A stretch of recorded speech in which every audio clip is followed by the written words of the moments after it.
Patha says, "You are picking up things here, which actually have hands and feet are making sense, as you have the habit of saying.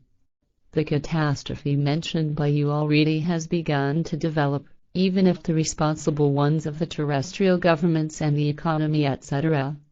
do not yet see the whole of it, or simply do not want to admit it, as is also the case with the scientists and the general people. And you are speaking the truth that this global catastrophe actually is threatening and overtaking if the responsible ones of the governments and the scientists as well as the general people do not immediately undertake the necessary action in order to stop this already running process and do the right thing."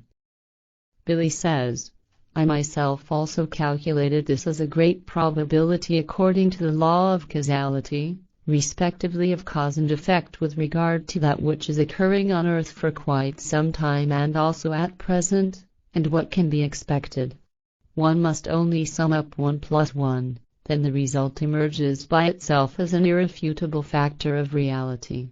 But, what am I still interested in? Even your daughter Semyasa has once said that volcanic eruptions could be predicted very precisely without prediction seeing into the future, i.e., alone through seismic monitoring and investigation of it can the time of an eruption be predetermined very precisely. What was she speaking of?" Patha says, "Volcanic eruptions can actually be predicted in an easy manner, at least with regard to short periods of time, which probably was the meaning of my daughter's explanation."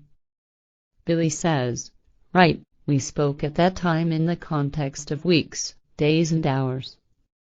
Patha says, "If I have to explain the whole subject in a way that also the simple people not educated in geology understand it, I then must do that in a simple manner, in order to determine the moment when a volcano will erupt, respectively when a volcano will explode, the technique of seismography from the Greek say question s, sism s, equals tremor." Note by Billy, "must be applied, through which in the volcano internal streams which we also describe as magma chimneys or magma channels, respectively the magma seismicity or the seismic waves of magma, respectively, must be measured with seismometers when the magma is spasmodically pressed upwards by the enormous forces within the earth." Words sisms in bold Greek letters added here by the translator J.B.S. By means of the occurring seismic wave patterns it can be very easily established whether a volcano is in a relatively dormant state or whether an eruption is coming. If the volcano is in a relatively dormant state, then it produces a quiet seismogram, which has long jagged lines, where the points are short jagged to the left and to the right. However, if there is an increase in activity due to the magma being pressed upwards in the chimneys, then more powerful swings occur irregularly and only in larger intervals. The swings widen far to the right and to the left, or upwards and downwards. This is the case with the normal relatively dormant state of a volcano. However, if a volcanic eruption is developing, then the short jagged longitudinal lines of the seismogram becomes increasingly shorter, while the larger swings are becoming more and more frequent due to the increasing activity of the magma being pressed upwards. Therefore the great swings amplitude of the seismic wave traces are getting increasingly more frequent and occur in increasingly shorter intervals, which indicates that the magma is more frequently and even more strongly pressed upwards by the elemental pressure from below, and is released through open eruptions and is flung out from the volcanic crater. However, if the volcanic crater is sealed or locked by an old layer of lava, respectively, or if a magma chimney is covered by soil or a mountain and cannot escape openly, then such an incredibly huge pressure is built that the magma searches for a way to the outside through an immense explosion. If this happens, then the whole mountain collapses, producing elemental mudslides many meters high, rolling downwards and over the lands up to 100 kilometers and more, while destroying everything and killing all forms of life which fall victim to it. If such happens to volcanoes in the sea, then tsunamis many meters high result. which rolls through the sea, up to 1,000 kilometers per hour, claiming many human lives and destroying whole areas as well as the human achievements when they hit onto the land. But coming back on seismography, if the seismograms are correctly deciphered, and when the great swings amplitude of seismic wave traces, as well as the shorter jagged lines are occurring in ever shorter intervals, then the instant when the volcano comes to the eruption can be calculated. Billy says, with your explanation I can understand the whole subject.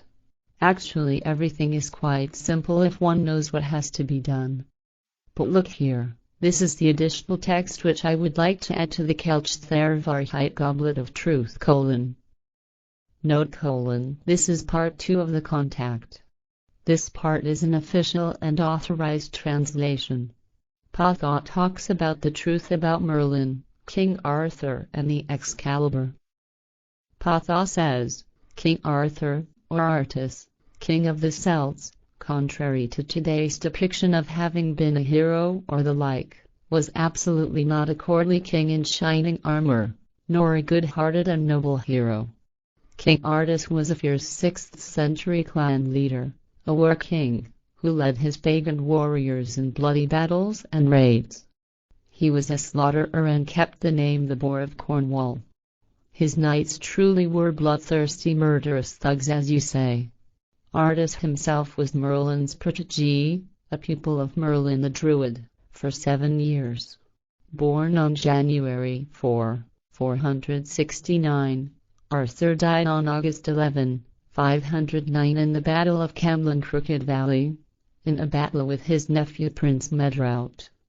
Arthur was a brutal and stubborn man to whom human life meant little or nothing. Arthur's wife was Gwenhwyfara, Gwanhamara, or Guy Never White Spirit or Glowing Spirit, Billy's note. His father was Uther Tudor, carrying the surname Pendragon, who was already married and impregnated another woman in a most insidious manner and thus procreated Arthur. Arthur's mother was Urna, who was also married and was the wife of Prince Gorlois. Actually, the liberal Celtic marriage laws did not overvalue lifelong physical fidelity.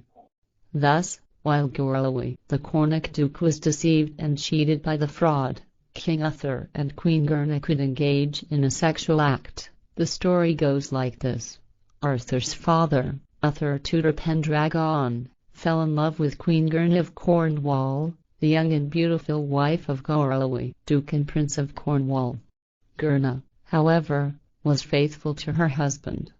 So Uther Pendragon sought the support of Merlin and devised an intrigue to abduct the Queen of Cornwall and seduce her. Merlin lured Gorlois away from his castle on a pretext in order for Uther Pendragon to secretly snatch Gerna at night and bring her to Tintagel. A confidant of Merlin, who was also a servant to the Queen Gerna of Cornwall, then administered a drug to her, and she reached a hallucinogenic and wolesque state. Gerna was kidnapped from the castle and taken to a certain place where Uther Tudor Pendragon and several male and female druids were already assembled under Merlin's leadership. Inside the circle they formed, Uther and the drug and wolesque, Gerna performed the procreation. From their union, Arthur/Artus/Arthas was born on January 4, 469. Uther Tudor did not leave that matter to rest for long. The very same night he let Gerna's prince consort Gorlois be killed by his own bloodthirsty knights. The plan he devised with Merlin thus ended with complete success, Gerna's husband now out of the way. When Gorlois' dead body was returned to Tintagel, Gerna was already back home, but was now made pregnant by Uther Tudor and was still highly intoxicated by the drug and did not realize what had really happened, since she only later learned everything. The Caladflach sword, pronounced Caladflach, was known as a lightning sword because it emitted lightning-like rays.